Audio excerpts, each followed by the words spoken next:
of Culture Chronicles. I'm Sheida Rad, your football-spirited language coach.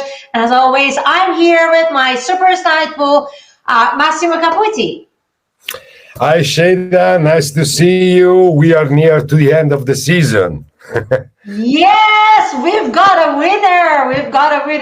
We're just at the 35th day and we already have got a winner. So Inter secured their 20th Scudetto.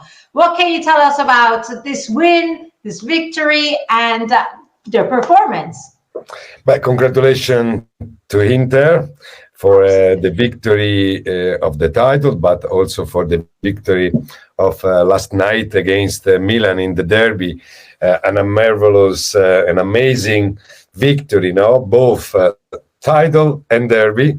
Yes. And so I believe that the victory of the title for Inter is absolutely deserved, and playing a great football, and dominated the season, the Serie A, from the beginning, and won the title 5 games before to the end.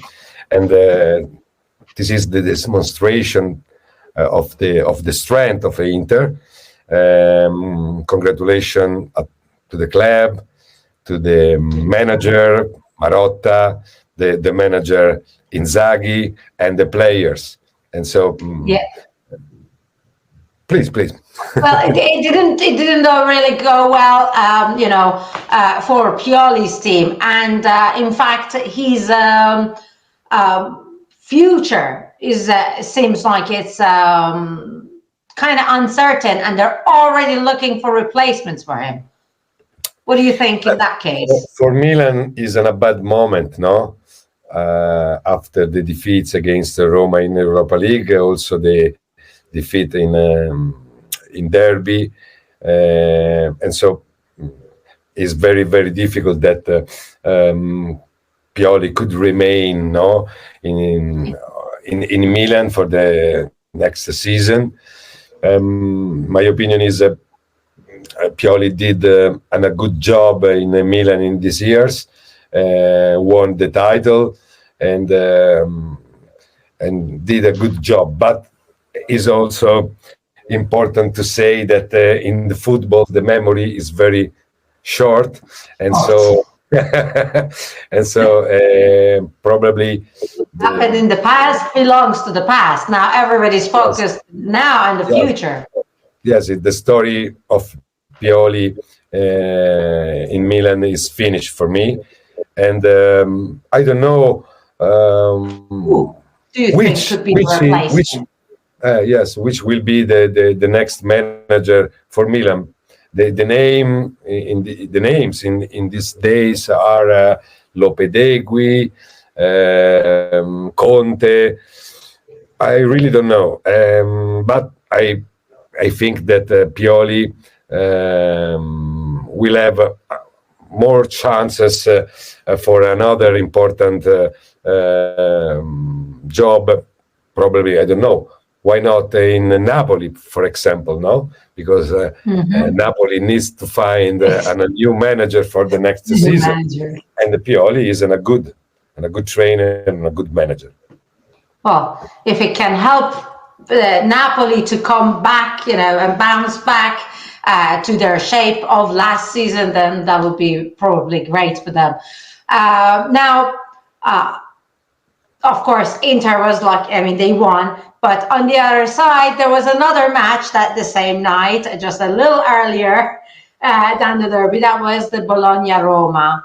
Now, heartbreaking, but of course, Bologna is a fantastic team.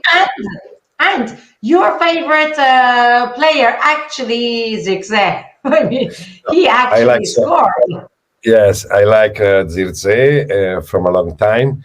And Bologna play very, very well and confirm the strength, the great football, and at the moment I think is favored for the place in the next Champions League in the fourth place. And what about Roma? But Roma too tired too tired after the matches against Milan, and probably Bologna was the worst opponent in this particular moment, for Roma. Exactly. When you have to play against Bologna, you have to run, because the football of Bologna is very difficult for the opponent, and so too tired. And also Roma have to play the next Thursday against Udinese, for the last 20 minutes, again after Napoli, and after in Europa League against Bayer Leverkusen in the semi-final.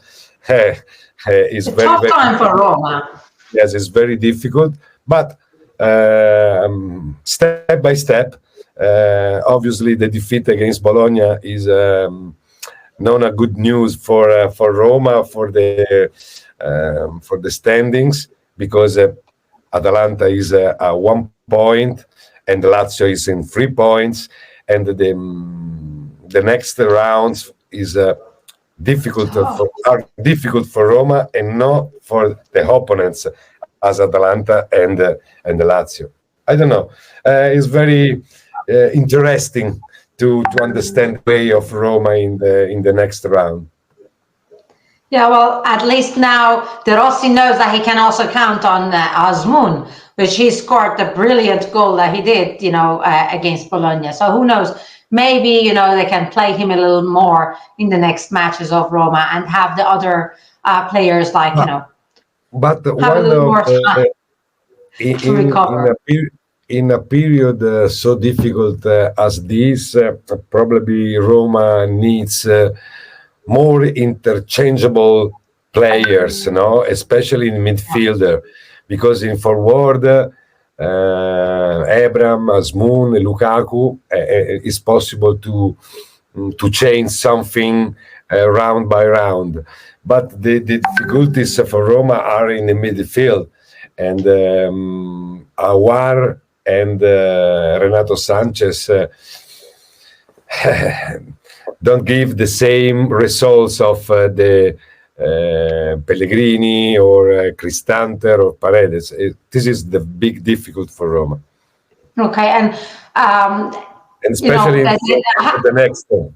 Yeah, and what are your thoughts for the Napoli-Roma then? It's very difficult to say, because Roma is tired and needs points, and Napoli is an amazing season for Napoli. Unbelievable what's happened in Napoli because change the trainer, the manager. The difficulty, the big difficulty for Roma against Napoli is the situation of Napoli. Napoli have to win for the fun in the Maradona Stadium, and I don't know, because Napoli has all players, great players, no? Osimhen, Kvaratskhelia, Anguissa, Lobotka, blah blah blah blah. But in this season, never play well, and so we have to wait. And for Roma, probably now an opponent as Napoli is difficult to understand what's happened. Really, I don't know. Roma is tired, but Napoli is crazy. So anything could happen, basically. Which one, though, is favored in your opinion? I think that depending for the physical and mental condition of Roma. If Roma is in a good physical and mental condition, Roma, for me, is favored. But the Roma that I watched yesterday is Not much. more difficult. Okay. Well, match day 34 is going to bring us also another brilliant match, a top match, which is going to be Juventus-Milan. Both teams are now a little struggling. Of course. What are your thoughts? I think probably. In this case, could the final result and the match dependent for the result in semi-final of Italy Cup Lazio Juventus, because if Juventus pass in the final is one thing, but if lose against Lazio is another, no? Because as Pioli, also Allegri is on fire, but no on fire in positive, on fire in negative, and so on certain places is for me is favored Milan against Juventus in the next match. I don't know why, but my feeling is this. Okay, fantastic. Well, we're going to find that out. Well, thank you so much. This is all I wanted to cover just for today, because, these were the top arguments, in my opinion. Is there any other thing that you would like to add? No, or any other match that we need to look forward to? I would like to say, I want to say that in the last 5 rounds, probably we will have some surprise, some confirm, and also if Inter won the title, and for this the situation is finished. But for other for relegation and for the position for the next European competition will be very interesting. Okay. Well, we hope that Roma keeps being in the top 5, which is very important. I know that you hope this. Yes. Well, unfortunately, the other top 4 are too hard to gain. So yeah. Thank you. Thank you. Have a lovely evening, Massimo. Take care. Bye. Well, I really hope that you enjoyed this episode, and congratulations to all the Inter fans, all the Interistas that are celebrating everywhere in Italy and of course abroad. Have a lovely week and see you next week. Bye.